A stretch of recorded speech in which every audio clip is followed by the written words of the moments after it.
Joins us on the program right now, Representative David Schweikert from Arizona joins us.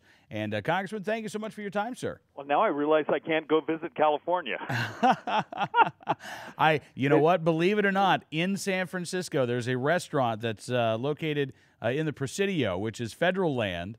And so the state's ban on foie gras does not apply. Oh, that's brilliant. And so the restaurateur has actually added it to the menu. I like it. Well, hey, if you don't want to go to California, we'd love to have you in Arizona. Exactly, and you can eat all of the foie gras you want. I got to talk to you about the latest in Fast and Furious. The Washington Guardian reporting on the existence of a memo that was released.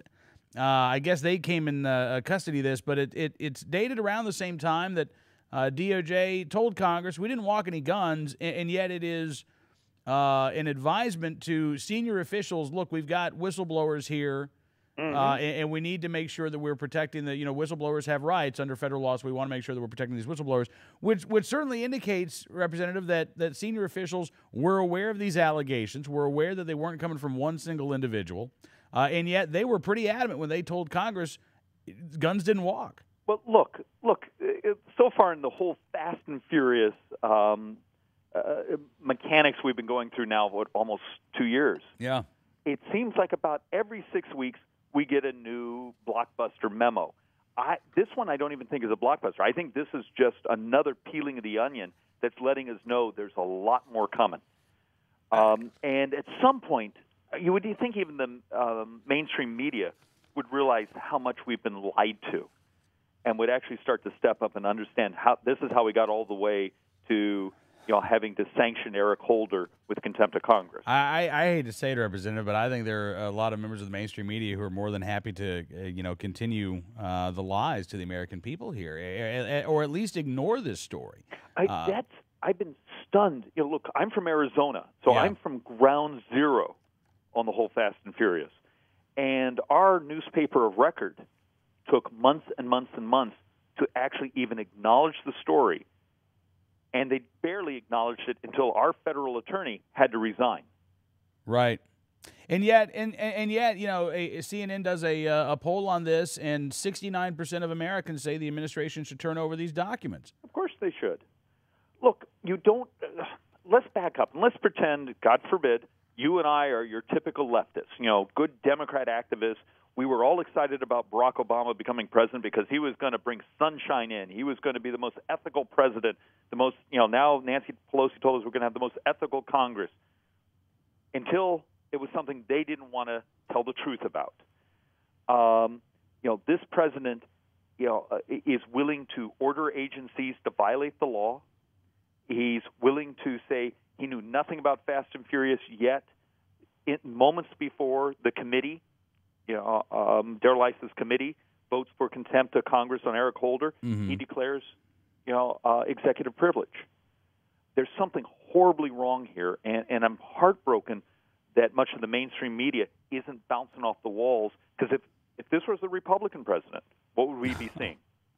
Oh, are you kidding me? I mean, it would be nonstop wall-to-wall coverage. Again, the administration had this subpoena for close to 10 months, or 8 months, I guess, and it wasn't, as you said, until Eric Holder walked in there and said, we're not going to comply. We're claiming executive privilege.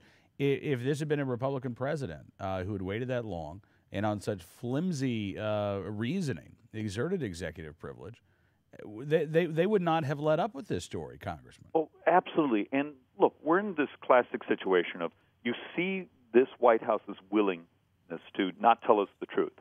And now you start to look at things like the Arms Trade Treaty, the Small Arms Treaty, as many people refer to it. And, that's going to be moving probably to the General Assembly, in late July. Right. And on one hand, I see the, anti-firearms, anti-Second Amendment activists, getting up and giving their speeches saying, oh, this doesn't affect us, this.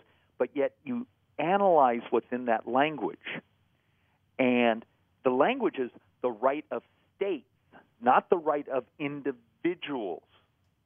You and I have a constitutional right that we retain from God as individuals. I think almost purposely this treaty is designed to hand much more power to governments.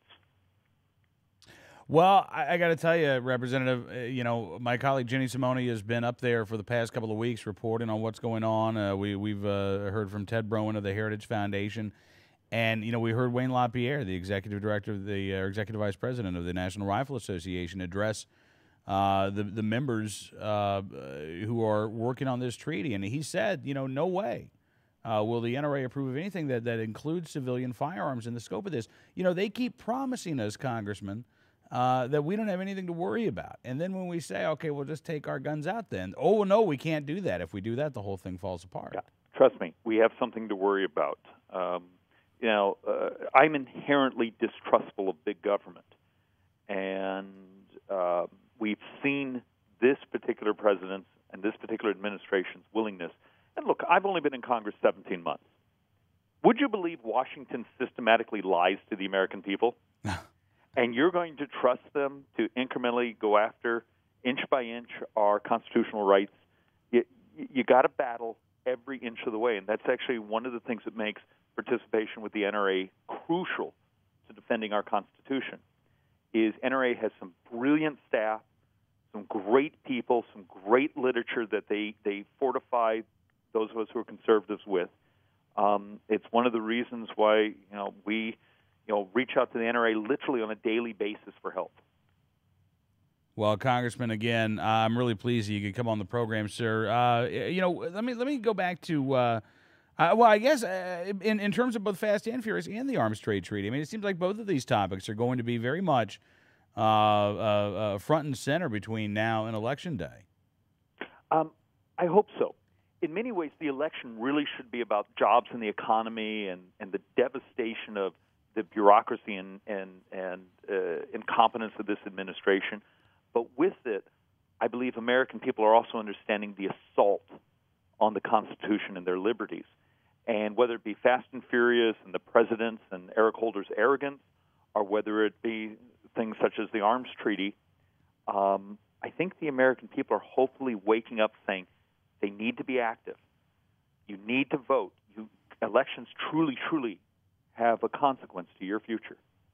Absolutely right. Congressman, thank you so much for your time, sir. Really appreciate it, and look forward to doing this again soon. I always enjoy it. You take care. You too, sir. Representative David Schweikert from Arizona joined us here tonight on Cam and Company.